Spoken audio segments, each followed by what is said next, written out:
अब हामी यो प्लेलिस्टमा हामीले के गर्दैछौँ भन्दाखेरि क्यास्टिग्लियानोको एप्लिकेसन भन्छ है। एप्लिकेसन भन्नुभन्दा न्युमेरिकल भन्दा पनि भयो है। न्युमेरिकल पोर्सन हेर्न गइरहेको छौँ। गएका दुईटा भिडियोमा फर्स्ट र सेकेन्ड थ्योरम भनेको छु मैले है। त्यो हेर्न सक्नुहुन्छ, त्यो हेर्नु भएको छैन भने सजिलै डिस्क्राइब गरिदियो। अब त्यसको रिजल्ट मात्रै चाहिने हो है। फर्स्ट थ्योरमले के भन्छ भन्दाखेरि स्ट्रेन इनर्जीको है डिफ्लेक्सनसँग तिम्रो पार्शियल डेरिभेटिभ गर्ने हो भने त्यो पोइन्टमा फोर्स आउँछ भनेर भन्छ। फर्स्ट त्यो पोइन्टमा लागेको एप्लाइड लोड आउँछ भनेर भन्छ है फर्स्ट थ्योरमले। यो खासै युज हुँदैन है, किनकि हामीले यो फोर्स निकाल्नु पर्छ अन्त यो 10 सेकेन्डमा खासै पर्दैन, डिफ्लेक्सनै निकाल्नु पर्ने हो। त्यस कारण स्ट्रेन इनर्जीको त्यो पोइन्टमा फोर्ससँगको के भन्छ पार्शियल डेरिभेटिभले चाहिँ त्यो पोइन्टको डिफ्लेक्सन आउँछ। यो चाहिँ सेकेन्ड थ्योरम हो। भन्दै यो इनर्जीको जोसँग र त्यसको करस्पोन्डिङ इन दुईटा साटिने हो क्या। त्यो फर्स्ट सेकेन्ड थ्योरम भनेर त्यही भएर। अब हेर है, अब क्यान्टिलिभर बिम एउटा गरौँ है इक्जाम्पल। क्यान्टिलिभर बिमको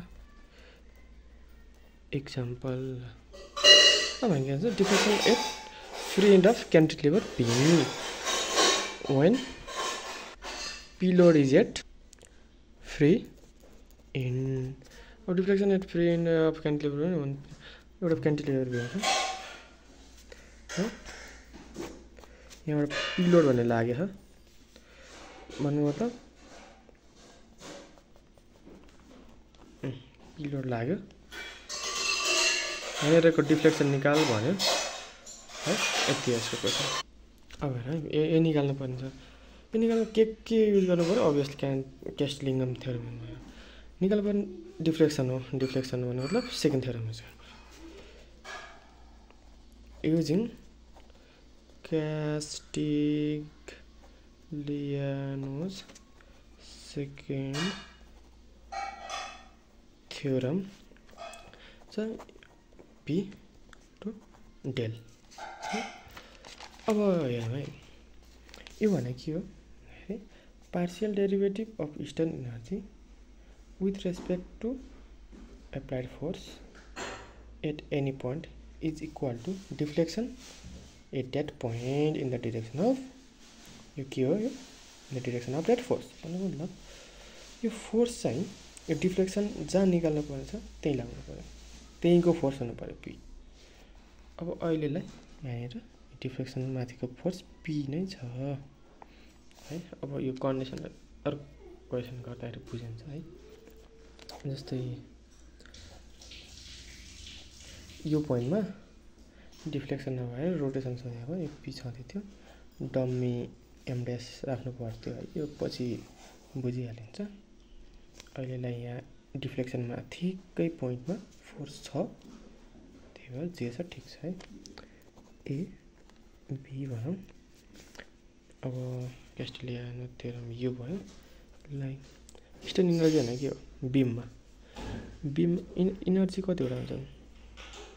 यतिवटा होइन, बेन्डिङ, एक्सियल, सियर, टर्सन, यति इनर्जी त हुन्छ होइन। अब बिममा हामीले कुन इनर्जी कन्सिडर गर्छौँ? बेन्डिङ स्ट्रेस है भन्नुको मतलब यो इनर्जी गर्छौँ भन्नु मतलब यसो भने के हो? m² by 2EI dx integration 0 to L यही है ना स्ट्रेन एनर्जी बेंडिंग को लागि मतलब d by dp integration 0 to L कति m² 2EI dx है। अब 0 to L अब यसले 2m dm by dp hope you understand 2EI dx del is equal to del है or del equal to 1 by EI integration 0 to L m dm by dp dx है। यो यति थाहा भयो नि, यति त सिम्पल कुरा भयो। सजिलो एउटै तरिकाले गर्न सिकाइदिन्छु है मैले। अब यो के भयो, के लेख्नु पर्यो, पहिला फर्स्टमा पनि गरे हो, सेगमेन्ट हैन ओरिजिन EI लिमिट, अनि यहाँ के हो लिमिट पछि EM। अब के चाहियो हामीलाई, EM र dm by dp यति चाहियो।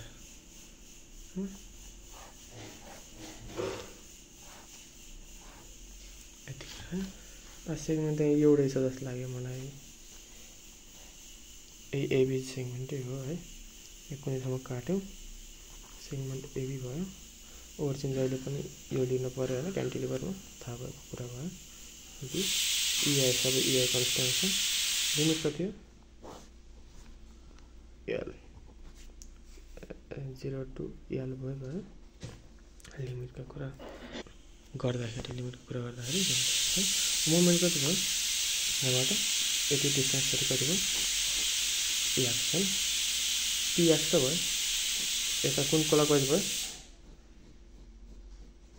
क्लकवाइज गयो नेगेटिभ हैन, नेगेटिभ माइनस px यति त हो हैन मोमेन्ट। dm by dp भनेको कति हो, यसलाई dp ले गर्दा माइनस x यति। अब dl कति रहेछ, 1 by EI 0 to L m del m by dp dl। अब यति सल्भ गरेपछि आइहाल्यो, m भने माइनस px अनि dm भनेको थियो minus x dx 1 by EI हैन, 1 by EI p x square x cube by कति 3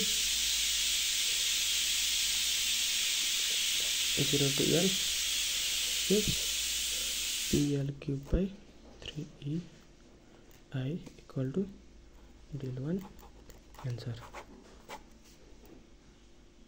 अब चाहिँ केही छैन है, यति हो।